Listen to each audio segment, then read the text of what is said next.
The story I'm going to tell you took place long ago in a country quite far away. It was a pretty country with rolling fields and forests and some hills not too high, but just right for climbing up and having a look around.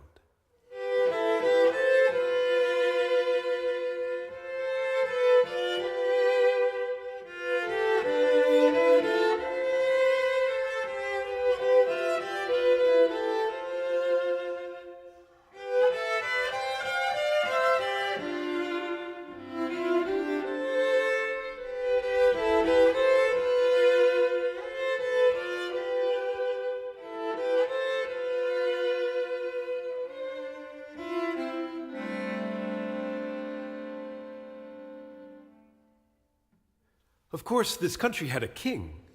In fact, he was such a big king, he was called an emperor, which is just a fancy name for a king who thinks very highly of himself.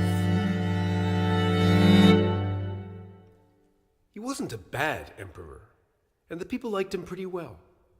But he did have one weakness. He loved clothes. He had many, many different emperor outfits and changed clothes many, many times a day. In fact, he liked nothing better than to spend all day playing dress-up and looking at himself in the mirror. The people knew this about their emperor, but they didn't mind. They would just roll their eyes and say, "Oh, well, he's not a bad sort, really. Let him have his fancy outfits."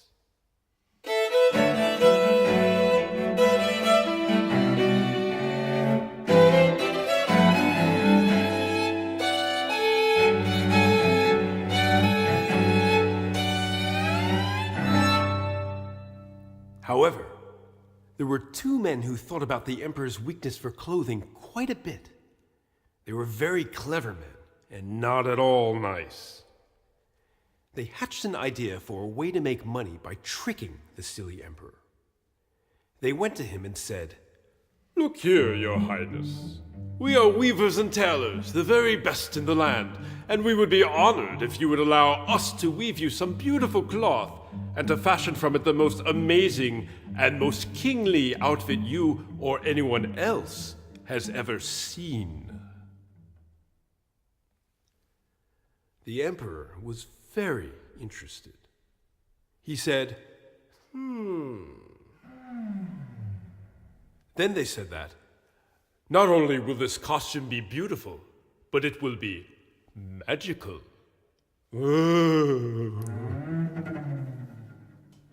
Then they said, "This cloth will be invisible to anyone who is stupid or does not honor you."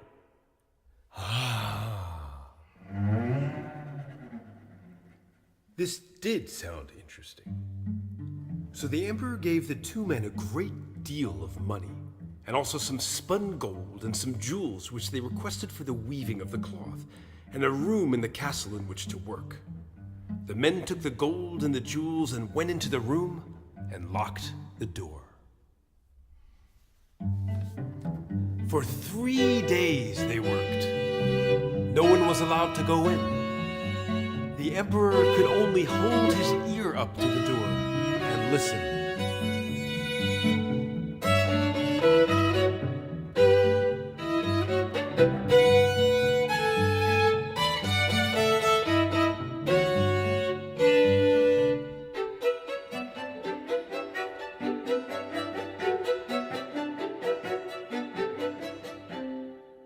Finally, they were ready.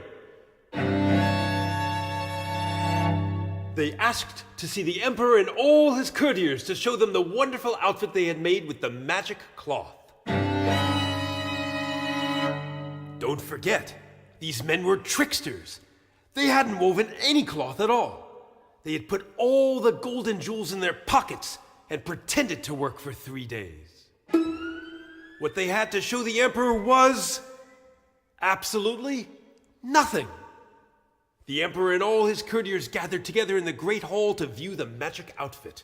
The weavers entered carrying a trunk and walked slowly up to the waiting monarch.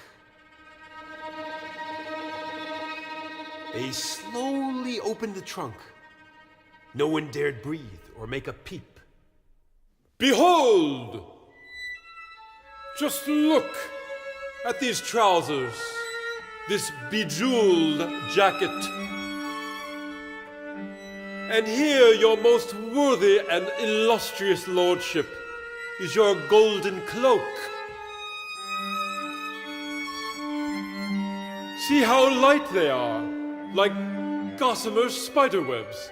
So light you will hardly feel them once on. Please, will you remove your clothes and let us dress you for the royal procession? The emperor and his men just stood there. No one saw anything, but no one wanted to admit it. What if the cloth really were magic and only smart people could see it? If anyone admitted that he could not see it, that would mean that he was stupid. The emperor took a big breath and said, Yes, you have quite outdone yourselves. I can see the golden threads, the jewels all woven in. It is worthy indeed. The emperor went behind a screen with the tricksters and took off all his clothes. They helped him get dressed. They put his legs into imaginary trousers and his arms into imaginary sleeves and tied on an imaginary cloak. Then they led him to a big mirror so he could admire himself. He turned this way and that, looking at the front, side, back. He nodded. He acted pleased. He was naked.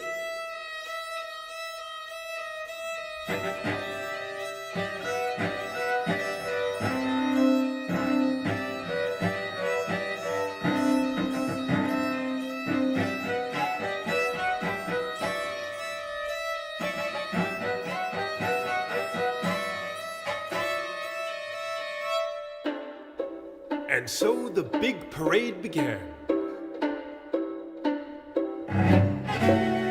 The poor emperor couldn't say anything, because that would mean he was too stupid to be in his own court. No one else in the parade dare say anything either. He marched down the street holding his head up high and looking as kingly as he could. Hundreds of people lined the streets. They all saw a naked emperor, but no one dared say anything. No one wanted to be thought stupid.